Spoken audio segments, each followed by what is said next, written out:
அநியாயமாக 30க்கும் மேற்பட்ட உயிர்கள் போயிருக்கு. இதில் என்ன ஒரு விஷயம் அப்படின்னா, தப்பு இவங்க மேலே அவங்க மேலேன்னு குறை சொல்கிறதுக்கான இது நேரம் இல்லை.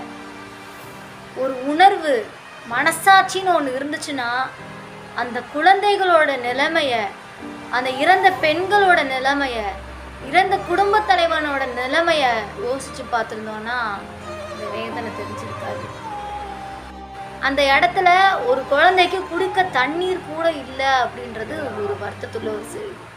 இன்னொரு விஷயம் என்னன்னு பார்த்தீங்கன்னா, ஒரு இடம் இவ்வளோ நெருக்கமான ஒரு இடத்துல தான் பிரச்சாரத்துக்கான இந்த இடம் கொடுக்கணுமா அப்படின்ற ஒரு கேள்விக்குறியா இருக்கு.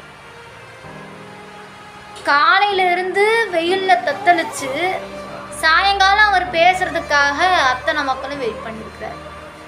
என்ன ஒரு விஷயம்னா, கூட்டத்தில் குழந்தைகள் காணாமவும் போயிருக்காங்க. எத்தனை குழந்தைகளை இழந்த பெற்றோர்கள் அங்கே தவிச்சிட்டு இருக்காங்க, எத்தனை குடும்பத்து உறுப்பினர்களை இழந்து தவிச்சிட்டு இருக்காங்க.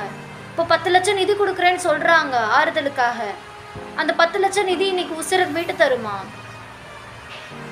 இது இதுதான் சாக்கா வச்சுக்கிட்டு இதை வச்சுட்டு போட்டி போடுற அரசு இப்போ நடந்துக்கிட்டு தான் இருக்குது. ஆனால் தண்ணி இல்லாமல் தொண்டை வறண்டு போய் குழந்தை இறந்துருக்காங்க. இன்னும் அந்த நாடு எவ்வளோ பார்க்க வேண்டியது இருக்குன்னு சத்தியமாக தெரியல.